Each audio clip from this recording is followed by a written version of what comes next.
قسطنطنیہ 29 مئی 1453 کو سلطنت عثمانیہ کے ہاتھوں فتح ہوا۔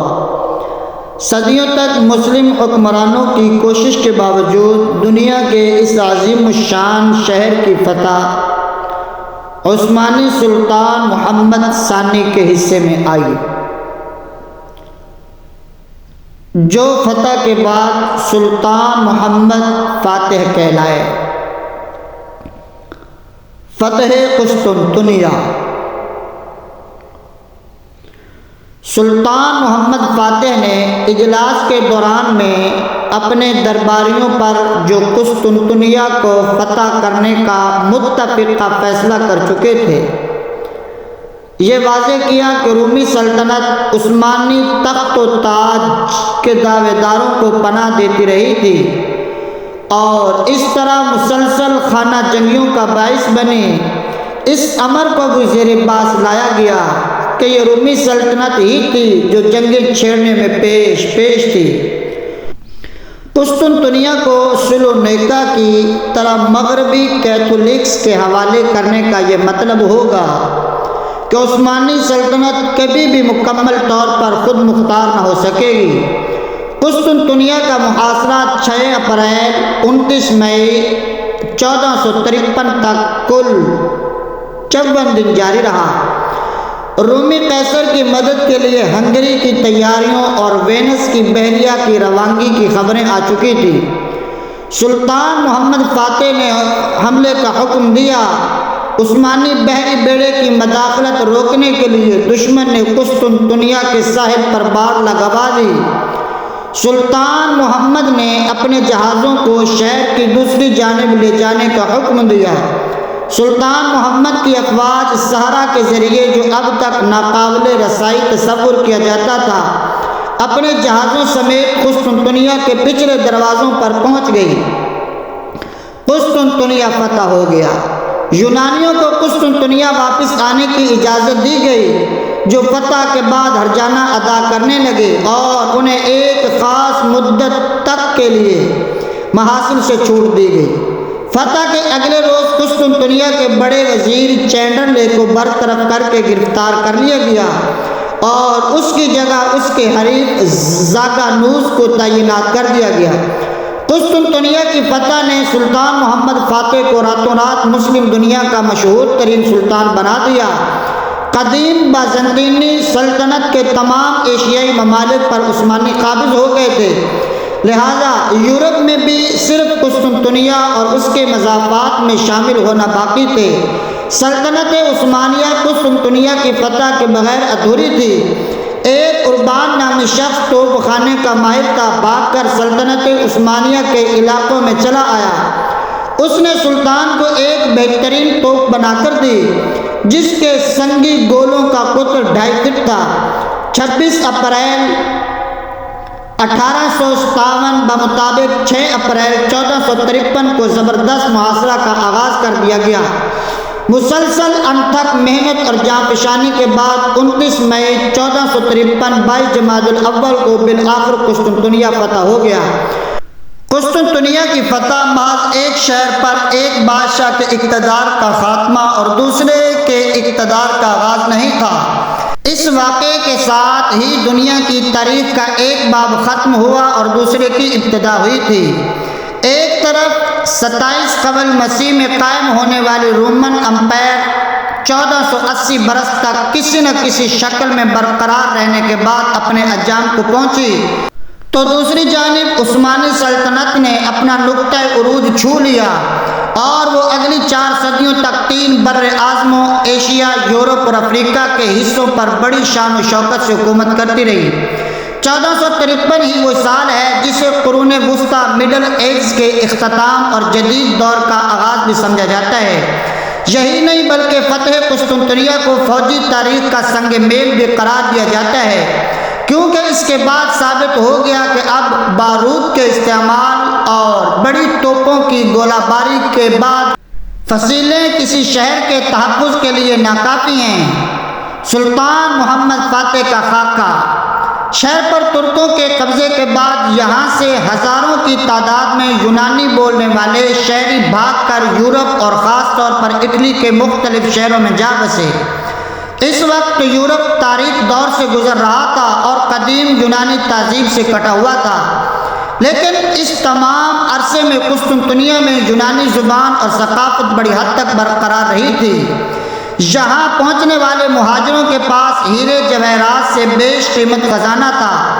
ارسطو، افلاطون، جالینوس اور دوسرے حکماء علماء کے اصل یونانی زبان کے نسخے، ان سب نے یورپ میں قدیم یونانی علوم کے احیاء میں زبردست کردار ادا کیا، اور مؤرخین کے مطابق انہی کی وجہ سے یورپ میں نشاطت الثانیہ کا آغاز ہوا، جس نے آنے والی صدیوں میں یورپ کو باقی دنیا سے سبقت لے جانے میں مدد دی، جو آج بھی برقرار ہے۔ تاہم نوجوان سلطان محمد کو، جسے آج دنیا سلطان محمد فاتح کے نام سے جانتی ہے، 29 مئی کی صبح جو شہر نظر آیا وہ یہ شہر نہیں تھا جس کی شان و شوکت کے افسانے اس نے بچپن سے سن رکھے تھے۔ طویل انحطاط کے بعد بازنطینی سلطنت آخری سانسیں لے رہی تھی، اور قسطنطنیہ جو صدیوں تک دنیا کا سب سے بڑا اور سب سے مالدار شہر رہا تھا، اب اس کی آبادی سکڑ کر چند ہزار رہ گئی تھی، اور شہر کے کئی حصے ویرانی کے سبب ایک دوسرے سے کٹ ہو کر الگ الگ دیہات میں تبدیل ہو گئے تھے۔ 1450 میں مشرقی بحیرہ روم کے ممالک رومی علاقہ بنفشی رنگ میں دکھائے گئے ہیں، اور عثمانی سلطنت کے علاقے زرد رنگ میں دکھائے گئے ہیں۔ قیصر کے محل پر مکڑی نے جالے بن دیے ہیں۔ مغرب میں رومن امپائر کے خاتمے کے بعد یہ سلطنت قسطنطنیہ میں برقرار رہی، اور چوتھی تا 13ویں صدی تک اس شہر نے ترقی کی وہ منازل طے کی کہ اس دوران میں دنیا کا کوئی اور شہر اس کی برابری کا دعویٰ نہیں کر سکتا تھا۔ عثمانی لشکر اپنے توپ خانے کے ساتھ قسطنطنیہ کے فصیل کے باہر جمع ہوتے ہوئے، یہی وجہ ہے کہ مسلمان شروع سے اس شہر کو فتح کرنے کے خواب دیکھتے آئے تھے۔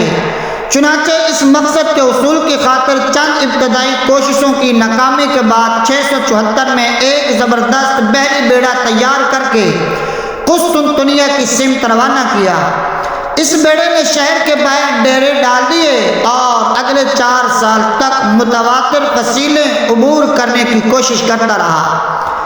آخر کار 678 میں بازنطینی بحری جہاز شہر سے باہر نکلے اور انہوں نے حملہ آوروں عربوں پر حملہ کر دیا۔ اس بار ان کے پاس ایک زبردست ہتھیار تھا جسے آتش یونانی یا گریگ فائر کہا جاتا ہے۔ اس کا ٹھیک فارمولہ آج تک معلوم نہیں ہو سکا، تاہم یہ ایک ایسا آتشگیر مادہ تھا جسے تیروں کی مدد سے پھینکا جاتا تھا اور یہ کشتیوں اور جہازوں سے چپک جاتا تھا۔ مزید یہ کہ پانی ڈالنے سے اس کی آگ مزید بھڑک جاتی تھی۔ عرب اس آفت کے مقابلے کے لیے تیار نہیں تھے۔ چنانچہ دیکھتے ہی دیکھتے تمام بحری بیڑا آتش زار کا منظر پیش کرنے لگا۔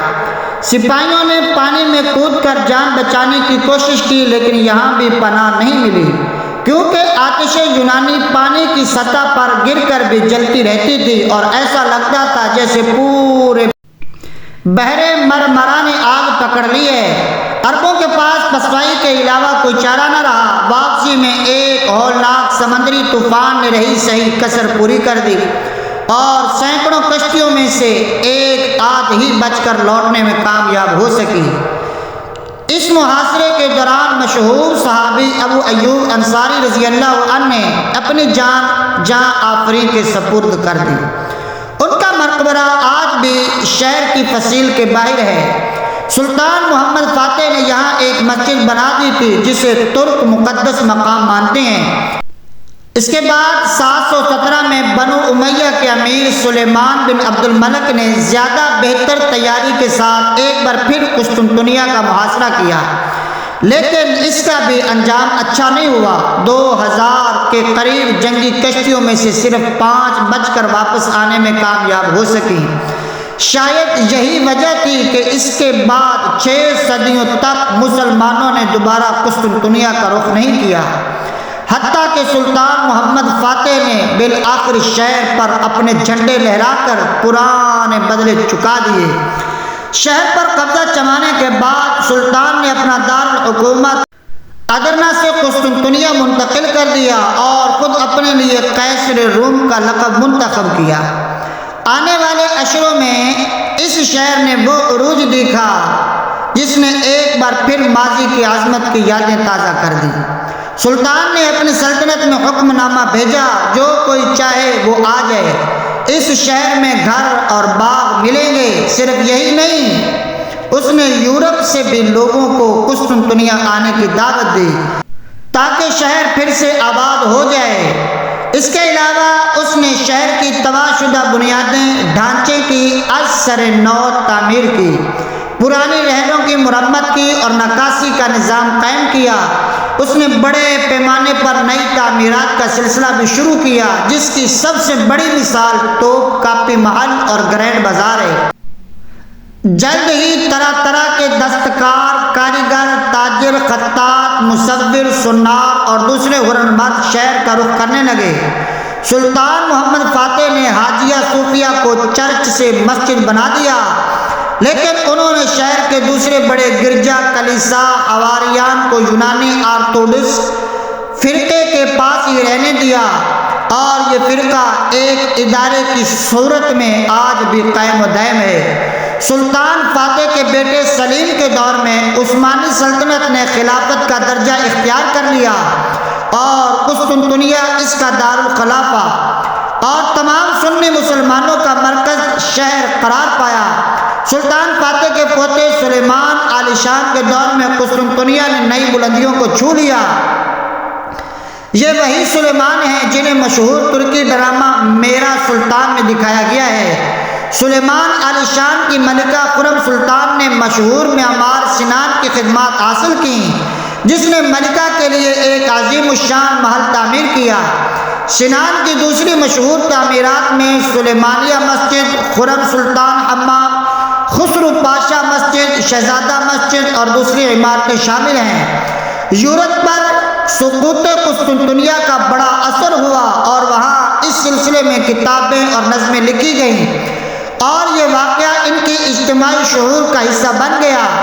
یہی وجہ ہے کہ یورپ کبھی اسے بھول نہیں سکا۔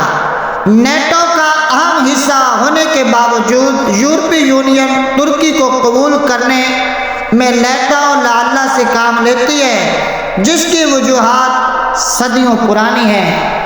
ہسٹوریکل پوائنٹ کے معزز قارئین و سامعین، آپ ہمارے یوٹیوب چینل کو لائک، شیئر اور سبسکرائب کرنا مت بھولیے۔